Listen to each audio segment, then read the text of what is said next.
Hello everyone, my self Aditi Sharma. मैंने कल एक छोटी सी वीडियो को अपलोड किया था, तो उसमें मैंने आपसे ये पूछा था कि do you know why the cell is called the structural and fundamental unit of the life. तो वो मैंने जो वीडियो है वो अपलोड कर दी है आपके लिए। ठीक है, तो इसमें आपको सारे सेल्स के बेसिक्स के बारे में पता चलेगा कि सेल होता क्या है। ठीक है, ओनली इसमें बेसिक्स कवर होंगे क्योंकि ये चैप्टर है। ठीक है, तो ये क्लास 8 का चैप्टर है। ठीक है, तो इसमें सिर्फ बेसिक्स कवर होंगे। ठीक है, 9th 10th क्लासेस में आगे आप जाओगे तो आपको इसकी डिटेल के बारे में भी पता लग जाएगा। सेल पूरा होता क्या है, उसकी पूरी डिटेल। ठीक है, ये सिर्फ बेसिक्स हैं। ठीक है, इसमें मैं आपको बेसिक्स की बताऊंगी और ये एनसीईआरटी बेस्ड लिया है मैंने। ठीक है, इसमें डायग्राम्स भी इंक्लूडेड है। ठीक है, तो स्टार्ट करते हैं। तो सेल को किसने डिस्कवर किया, ये हमारे मन में आता है। बहुत सारे बच्चों के मन में आएगा कि सेल को डिस्कवर किसने किया। तो जो सेल था उसको डिस्कवर किया था रॉबर्ट हुक ने। उसने ना एक मैग्नीफाइंग ग्लास से एक कॉक के स्लाइसिस को देखा। ठीक है, कॉक क्या होती है, basically the bark of the tree. ठीक है, उसमें उसको कॉक स्लाइस में क्या नजर आए, कंपार्टमेंट्स नजर आए। जैसे कोई बॉक्सेस होते हैं ना, तो वैसे उसको कंपार्टमेंट्स नजर आए इन द कॉक स्लाइस। ठीक है, उसको ऐसा लगा कि जैसे हनी कूम, जैसे मधुमक्खी का छत्ता होता है, वैसे उसको वो जो कंपार्टमेंट्स थे वो नजर आए। ठीक है, तो हर बॉक्स के लिए हुक ने नाम दे दिया सेल। मतलब ईच बॉक्सेस को उसने नाम दे दिया, ईच कंपार्टमेंट को हुक ने नाम दे दिया सेल। तो ये बेसिकली माइक्रोस्कोप के थ्रू ली इमेज है। ठीक है, जो साइट पर ये इमेज दी गई है, ये माइक्रोस्कोप के थ्रू देखी गई है। ये कॉक सेल है, लाइव सेल नहीं है ये, डेड सेल है। ठीक है, इसमें छोटे छोटे कंपार्टमेंट्स आपको नजर आ रहे हैं। ठीक है, इसको ही जो हुक ने नाम दिया था, सेल का नाम दिया था। ठीक है, नेक्स्ट है सेल। जो सेल है ना, इसका जो स्ट्रक्चर है बहुत ज्यादा कॉम्प्लेक्स होता है। ठीक है, इसमें बहुत सारी चीजें प्रेजेंट होती हैं। ठीक है, इसलिए इसका जो मतलब जो स्ट्रक्चर है वो कॉम्प्लेक्स होता है। ठीक है, तो हम बोलते हैं कि सेल एक बेसिक स्ट्रक्चरल यूनिट है। बिल्कुल है। ठीक है, क्योंकि इसका जो स्ट्रक्चर है बहुत ज्यादा कॉम्प्लेक्स है। ठीक है, एंड इसमें एक है कि जैसे हैन है ना, उसका जो अंडा होता है हैन का, ठीक है, वो सिंगल सेल है, मतलब मींस वो यूनिसेलुलर है। ठीक है, बहुत सारी ऐसी चीजें हैं जिनको हम माइक्रोस्कोप के थ्रू देखते हैं, बट बहुत सी ऐसी चीजें हैं जिनको हम विदाउट माइक्रोस्कोप भी देख सकते हैं। तो वही एक एग्जांपल दी है, एग ऑफ हैन। ठीक है, जो हैन का अंडा होता है उसको हम विदाउट माइक्रोस्कोप भी देख सकते हैं। ठीक है, बट ऐसी बहुत सी चीजें हैं जिसके लिए माइक्रोस्कोप यूज करते हैं। ठीक है, जैसे छोटी छोटी चीजें हैं, छोटे छोटे माइक्रो ऑर्गेनिजम्स ही क्यों नहीं है, ठीक है, उनको हम माइक्रोस्कोप के थ्रू देखते हैं, उसको हम अपनी नेक्ड आई के थ्रू नहीं देख सकते। ठीक है, तो उसको विजुलाइज करना थोड़ा मुश्किल होता है, इसलिए हम माइक्रोस्कोप का यूज करते हैं। ठीक है, सो हमारी बॉडी में मतलब इसमें ये है कि मिलियन ऑफ लिविंग ऑर्गेनिजम्स होते हैं, मतलब बहुत सारे ऑर्गेनिजम्स हैं। ठीक है, हमें पता है कि हमारी बॉडी में बहुत सारे सेल्स हैं। कितने सेल्स हैं हमारी बॉडी में, मिलियन, बिलियन, ट्रिलियन, बहुत सारे सेल्स हैं। ठीक है, जिनको तो काउंट करना भी मुश्किल है। ठीक है, तो उन सेल्स की अलग अलग शेप होती है, अलग अलग साइजेस होते हैं। ठीक है, सो इसलिए million of living organisms of different shape and sizes का मतलब यही है कि डिफरेंट शेप और साइजेस पाए जाते हैं सेल के। ठीक है, हम आगे देखेंगे, शेप के बारे में देखेंगे, साइजेस के बारे में देखेंगे कि कैसी शेप होती है, कैसा साइज होता है, कैसा नंबर होता है। ठीक है, ये मैंने एक एग्जांपल ली है अनियन पील सेल्स की। ठीक है, इसमें आपको सारा कुछ दिख रहा है, अनियन सेल्स है। ठीक है, दिख रहे हैं, न्यूक्लियस दिख रहा है, सेल वॉल दिख रही है, साइटोप्लाज्म दिख रहा है, न्यूक्लियस दिख रहा है। ठीक है, ये सिर्फ एक लेबलिंग है। ठीक है, इसकी कोई आपको एक्सप्लेनेशन देखने की जरूरत नहीं है, क्योंकि आपको पता है कि आपकी क्लास 8 है, तो ये सिर्फ बेसिक है। ठीक है, आपको सिर्फ मैं लेबलिंग दिखा रही हूँ कि सेल वॉल कैसी होती है। आगे मैं आपको सेल वॉल का फंक्शन भी बताऊंगी कि क्या फंक्शन है और कहाँ पर ये काम आती है। ठीक है, कहाँ पर इसका रोल होता है। ठीक है, न्यूक्लियस है, ठीक है, सेंटर में साइटोप्लाज्म है, ठीक है, वैक्यूल है, इन सभी का फंक्शन मैं आपको आगे बताऊंगी। ठीक है, ये जस्ट लेबलिंग है, ये जस्ट एक एग्जांपल है अनियन पील सेल्स की। ठीक है, next is number of cells. अभी मैंने पीछे आपको बताया कि शेप भी होती है, साइज भी होता है, नंबर भी होता है। अब हम बात करेंगे नंबर ऑफ सेल्स। तो आपको पता है कि मैंने भी पता क्या है, मैंने अभी आपको बताया कि ह्यूमन बॉडी में ट्रिलियन ऑफ सेल्स प्रेजेंट होते हैं, मीन्स बहुत सारे सेल्स प्रेजेंट होते हैं, ठीक है। और ये जो सेल्स होते हैं ये दो तरह के होते हैं, unicellular and multicellular. Uni means एक, ठीक है, एंड मल्टी मीन्स मैनी, ठीक है, एक सेल मैनी सेल, ठीक है। जो ऑर्गेनिजम्स एक से ज्यादा सेल से बना है उसको हम मल्टी सेलुलर बोलेंगे, जो ऑर्गेनिज्म सिंगल सेल से बना है उसको हम यूनिसेलुलर बोलेंगे। सो एग्जाम्पल देख लेते हैं यूनिसेलुलर की क्या हो सकती है। अमीबा, ठीक है, अमीबा भी एक यूनिसेलुलर है, उसमें सिंगल सेल है, ठीक है, बट वो बहुत सारे फंक्शन परफॉर्म करता है अकेला ही, ठीक है। मल्टी सेलुलर की एग्जांपल लें, that is a human being, हमारे में बहुत सेल्स है और जितने भी सेल्स है वो अपना अपना काम परफॉर्म करते हैं, ठीक है। सिंगल सेल्ड ऑर्गेनिजम्स की बात करें लाइक अमीबा, अभी मैंने आपको बताया यूनिसेलुलर ऑर्गेनिज्म की एग्जांपल क्या है, जो सिंगल सेल है दैट इज अमीबा।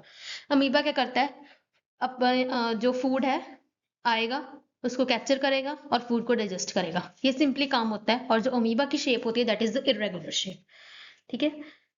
तो बेसिकली सेल डिवाइड कैसे होता है, ठीक है, एक सेल है वो आगे मल्टीप्लाई करेगा, जैसे आपने वैसे नहीं सुना होगा अभी कि पेरेंट सेल और डॉटर सेल, ठीक है। जैसे एक मतलब कि जैसे एक सेल है that is your parent cell, ठीक है, जब वो डिवाइड करेगा या मल्टीप्लाई करेगा तो उससे क्या होगा कि बहुत सारी डॉटर सेल्स बनती हैं, तो इसे ही हम बोलते हैं डिवीजन। सेल की डिवीजन कैसे होती है, एक सेल से बहुत सारे सेल्स बनना, ठीक है, उसको हम बोलते हैं सेल डिवीजन, ठीक है। तो इसमें क्या होगा कि सेल मल्टीप्लाई करेगा and the number of cell increase, और सेल का जो नंबर है वो इंक्रीज होता जाएगा, ठीक है। ये एग्जांपल है अमीबा एंड पैरामीशियम, ठीक है। फर्स्ट में ये अमीबा मैंने शो किया है और सेकंड में पैरामीशियम है, ठीक है। अमीबा की मैंने आपको शेप दिखाई है कि इरेगुलर सी शेप होती है, ठीक है, कोई मतलब ऐसी फिक्स शेप नहीं होती, that is a irregular shape. Second is the paramecium, paramecium में जो है डिफरेंट डिफरेंट पार्ट्स एक्सप्लेन किए हैं, बट ये जो डिफरेंट पार्ट्स हैं ये आपको समझने की इतनी जरूरत नहीं है, क्योंकि अभी सिर्फ आपको डायग्राम क्लियर होना चाहिए कि अमीबा कैसा है और पैरामीशियम कैसा है, अमीबा की शेप कैसी है और पैरामीशियम की शेप कैसी है, कैसा दिखता है, बस यही आपको क्लियर होना चाहिए अमीबा और पैरामीशियम, अमीबा और पैरामीशियम के बारे में, ठीक है, और कुछ नहीं है, ठीक है। अभी आप लेबलिंग की तरफ ध्यान दो और उसके फंक्शन पे मत जाओ, बस लेबलिंग देखो कि क्या क्या शो हुआ है, ठीक है, उसके फंक्शन देखने की जरूरत नहीं है, बस डायग्राम देखो कि अमीबा कैसा है और पैरामीशियम कैसा है, ठीक है। नंबर की बात होगी, ठीक है, सेल्स के नंबर की बात होगी। अब नेक्स्ट है शेप, सेल्स की शेप, यस, सेल की भी शेप होती है, जैसे सेल का नंबर होता है वैसे एक सेल की शेप भी होती है। जैसे कि मैंने बताया पीछे कि जो अमीबा की शेप होती है वो इरेगुलर होती है, कोई फिक्स शेप नहीं होती, ठीक है। तो अमीबा में क्या होता है, स्यूडोपोडिया होते हैं, pseudo means false and podia means feet, ठीक है। वो क्या करता है कि अपनी बॉडी से बाहर आ जाता है, जब भी कोई फूड आता है उसको क्या करता है, कैप्चर आउट कर लेता है और डाइजेस्ट कर लेता है, ठीक है। यूनिसेलुलर की मैंने आपको एग्जांपल बताई अनदर, दैट इज अ डब्ल्यूबीसीज, ठीक है। मैंने ये भी बताया कि अलग अलग शेप्स हैं, उनका अलग अलग फंक्शन होता है, ठीक है। तो आगे हम प्लांट सेल और एनिमल सेल की बात करेंगे। उन दोनों में मेम्ब्रेन होती है, ठीक है, और वो मेम्ब्रेन क्या प्रोवाइड करती है, शेप प्रोवाइड करती है, ठीक है। जैसे प्लांट सेल की ना जो शेप होगी वो फिक्स्ड होगी और एनिमल सेल की जो शेप होगी वो इरेगुलर होगी, तो उसमें मेम्ब्रेन होती है आउटर, ठीक है, वो क्या करती है, शेप प्रोवाइड करती है प्लांट सेल को भी और एनिमल सेल को भी, ठीक है। और एक और बाहर कवरिंग होती है उसको हम सेल वॉल बोलते हैं, ठीक है, जो प्लांट सेल में होती है बट एनिमल सेल में नहीं होती, प्लांट सेल में सेल वॉल होगी और एनिमल सेल में सेल वॉल एब्सेंट होगी, ठीक है, नहीं होगी सेल, मतलब जो एनिमल सेल में सेल वॉल नहीं होगी प्लांट सेल में होगी, ठीक है। ये एक मेजर डिफरेंस है प्लांट सेल और एनिमल सेल में, ठीक है।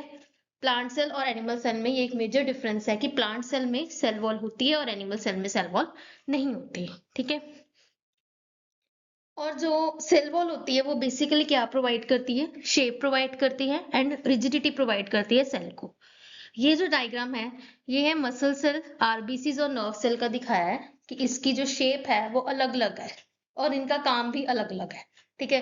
जैसे मसल सेल है, रेड ब्लड सेल्स है, नर्व सेल्स है, ठीक है। जो नर्व सेल है, ठीक है, वो ब्रांच्ड है, लॉन्ग है। तो अगर मतलब कोई आपको पूछे कि सबसे लॉन्गेस्ट सेल कौन सा है तो आप क्या बोलोगे, नर्व सेल। तो सबसे longest cell is the nerve cell, point to be noted that longest cell is called the nerve cell. ठीक है. Next is size of cell. अब हम सेल के साइज के बारे में देखेंगे.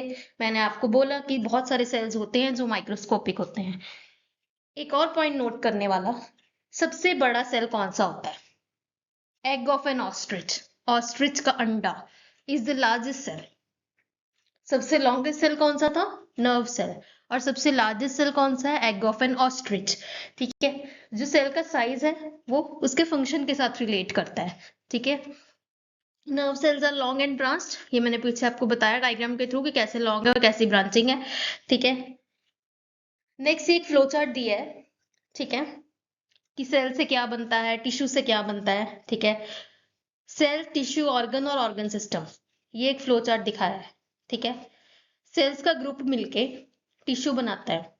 टिश्यू का ग्रुप मिलके ऑर्गन्स बनाते हैं. ऑर्गन्स का ग्रुप मिलके ऑर्गन सिस्टम बनाते हैं और ऑर्गन सिस्टम से एक ऑर्गेनिज्म बनता है. ठीक है. सो ऑर्गन्स में यही आता है, लिवर, हार्ट, किडनी वगैरह. ठीक है. एंड ऑर्गन सिस्टम में क्या होगा?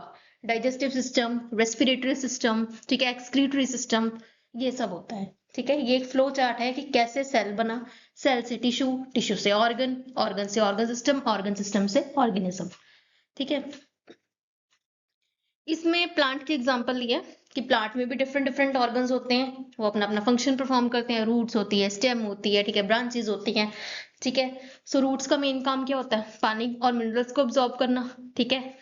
और यही मैंने बताया कि ग्रुप ऑफ सेल्स मिलकर क्या बनाते हैं? टिश्यूज. और उनका भी अपना अपना काम होगा. ठीक है. Next is the part of the cell. कि सेल के कौन कौन से पार्ट्स हैं. सेल तो पता लग गया कि क्या है. ठीक है. उसके अब अंदर क्या है ये भी पता होना चाहिए. ठीक है. सेल के अंदर क्या होता है? सेल मेम्ब्रेन, साइटोप्लाज्म और न्यूक्लियस. ठीक है. इनका जो फंक्शन है ये भी मैं आपको बताऊंगी. ठीक है. कि क्या क्या फंक्शन होता है. जस्ट बेसिक, कोई डिटेल नहीं होगी, जस्ट बेसिक होगा. ठीक है.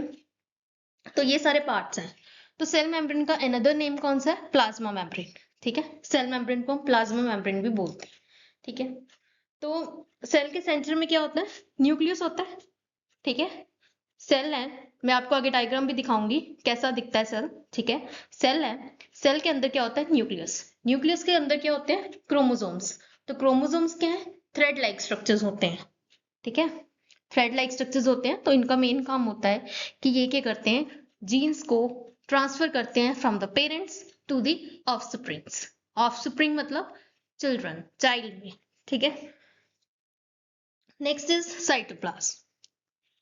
अभी मैंने आपको बोला कि मैं साइटोप्लाज्म और सेल मेम्ब्रेन, न्यूक्लियस वगैरह इनका फंक्शन बताऊंगी. तो सेल मेम्ब्रेन का तो आपको पता है. ठीक है. मैंने अभी बताया कि प्लांट सेल और एनिमल सेल दोनों में होती है सेल मेम्ब्रेन. एक तरह शेप प्रोवाइड करती है दोनों को. ठीक है. सो साइटोप्लाज्म क्या है? एक जेली सा सब्सटेंस होता है. ठीक है. किसके इन बिटवीन होता है? न्यूक्लियस और सेल मेम्ब्रेन के इन बिटवीन साइटोप्लाज्म होता है. जेली लाइक होता है. ठीक है. न्यूक्लियस जो सेंटर में था, ठीक है, और सेल मेम्ब्रेन जो आउटर वाली है, उसके बीच में क्या होता है? साइटोप्लाज्म होगा. ठीक है. So outer thick in the cell of the plant is cell wall. तो आउटर थिकनेस जो है that is a cell wall. ठीक है. किसमें होती है? प्लांट सेल में होती है. ठीक है. और ये क्या प्रोटेक्ट करती है? Against temperature, high wind speed, atmospheric moisture, इन सब से ये हमको प्रोटेक्ट करती है. ठीक है. Next is cytoplasm. साइटोप्लाज्म में यही है कि ये एक जेली लाइक सब्सटेंस है. ये किनके इन बिटवीन है? सेल मेम्ब्रेन और न्यूक्लियस के इन बिटवीन है. ठीक है. बहुत सारी ऑर्गेनेलीज जो हैं वो प्रेजेंट होंगी. साइट मतलब जो ऑर्गेनेलीज हैं, mitochondria, Golgi bodies, ribosomes, ER, ये कहाँ प्रेजेंट होंगी? ये सेल के साइटोप्लाज्म में प्रेजेंट होंगी. साइटोप्लाज्म क्या है? जेली लाइक सब्सटेंस था. ठीक है. किसके इन बिटवीन था? न्यूक्लियस और सेल मेम्ब्रेन के इन बिटवीन. अब सेल के अंदर क्या है? ऑर्गेनेलीज प्रेजेंट होंगी. ठीक है. वो किस में होंगी? साइटोप्लाज्म में होंगी. जैसे मैंने अभी कहा कि माइटोकॉन्ड्रिया, गोल्जी बॉडीज और राइबोसोम्स, ये सब, ईआर वगैरह, ये भी एक्सेट्रा में आ जाएगा. ये है सेल का स्ट्रक्चर. ये सेल है. ठीक है. इसके इन बिटवीन न्यूक्लियस दिखाया है. ठीक है. एक मिनट, ये देखो, ये सेल है. ठीक है. इसके इन बिटवीन क्या है? न्यूक्लियस है. ये सर्कल मतलब स्फेरिकल पार्ट को हम क्या बोलते हैं? न्यूक्लियस बोलते हैं. और न्यूक्लियस के इन बिटवीन क्या है? क्रोमोसोम्स. ठीक है, thread like structures and then DNA. ठीक है, ये जो है ये डीएनए है। ठीक है, डबल स्ट्रैंडेड है, हेलिकल है, डीएनए इसको बोलेंगे। डीएनए की फुल फॉर्म क्या होती है? Deoxyribose nucleic acid. ठीक है, कवरिंग को क्या बोला मैंने? Cell membrane. ठीक है, जो बेसिकली क्या प्रोवाइड करती है? शेप।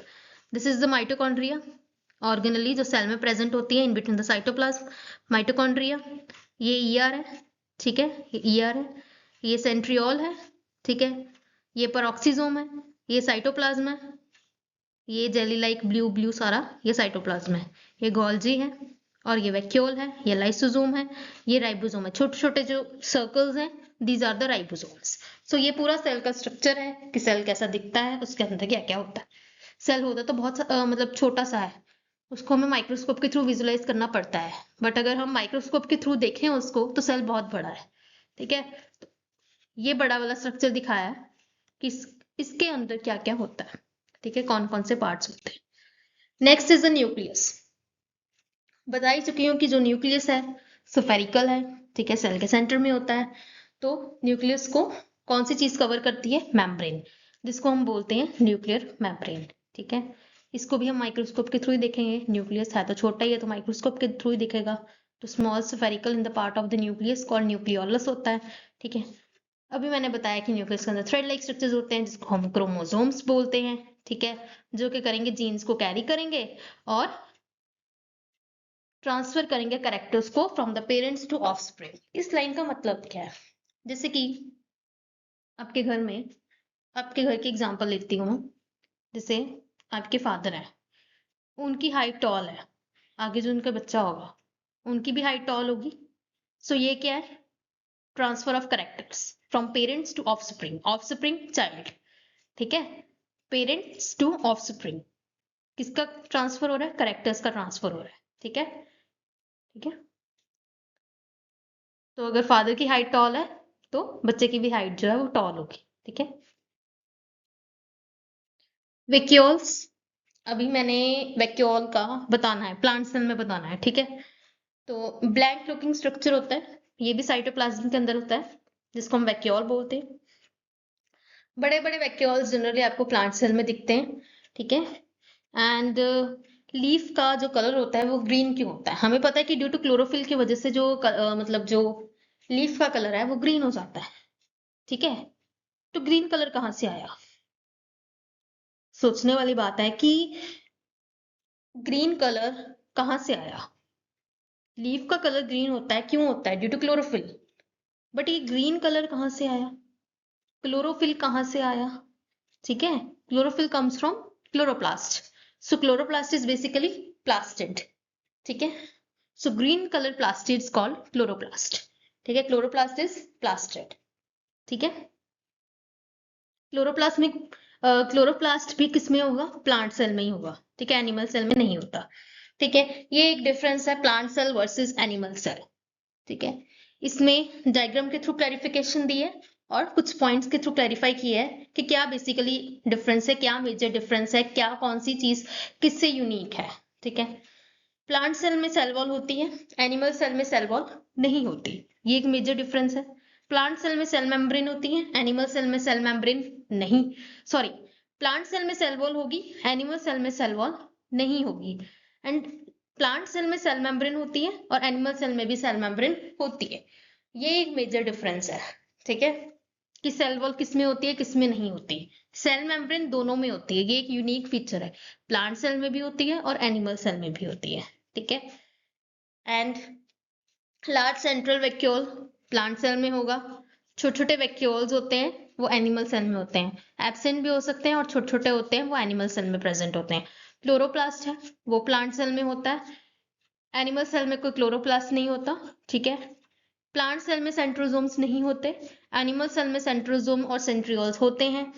प्लांट सेल में लाइसोसोम्स नहीं होते, एनिमल सेल में लाइसोसोम्स होते हैं। इनका फंक्शन अभी आपको देखने की जरूरत नहीं है, जैसे आपको लेबलिंग बता रही हूँ कि कैसे क्या लेबलिंग दी जाती है प्लांट सेल और एनिमल सेल को। ठीक है, सो ये सेंट्रल वैक्यूल है। ठीक है, next is the cell wall. ये सारे इसके पार्ट्स हैं प्लांट सेल के और एनिमल सेल के। मैंने जो मेजर पार्ट्स थे वो मैंने आपको बता दिए, जो आपके लिए इजीएस्ट होंगे अभी के लिए, अभी की क्लास के लिए। आगे आप फर्दर आगे जाओगे तो आपको ये सारे फंक्शंस पढ़ने होंगे, ठीक है। आगे आपको समझ आ जाएगा जब आप आगे फर्दर क्लास में मूव ऑन करोगे, तो आपको आगे ये जितने भी पार्ट्स हैं इनके फंक्शंस पढ़ने होंगे, ठीक है। अभी के लिए जस्ट आपको लेबलिंग ही देखनी है कि क्या क्या लेबलिंग है, वो भी मेजर लेबलिंग, सारी देखने की जरूरत नहीं है। जो जो मेन है वो आप जो मेन पहले से लेकर अभी तक आपने पढ़ा, मतलब फर्स्ट स्लाइड से लेकर अभी तक आपने देखा, जो चीज भी इसमें मेंशन है आपको बस वही चीज देखनी है।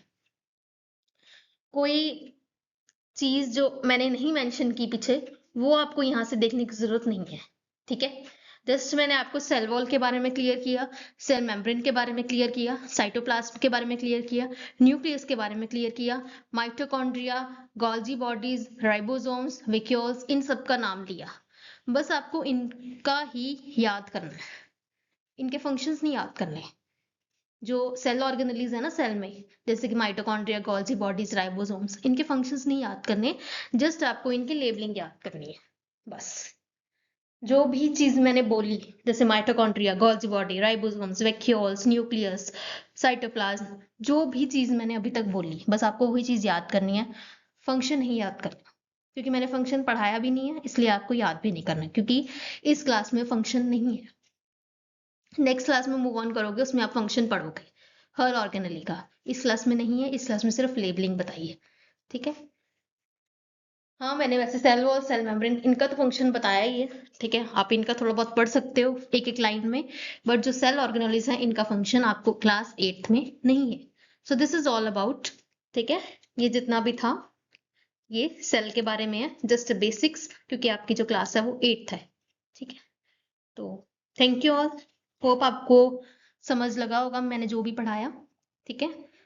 तो थैंक यू।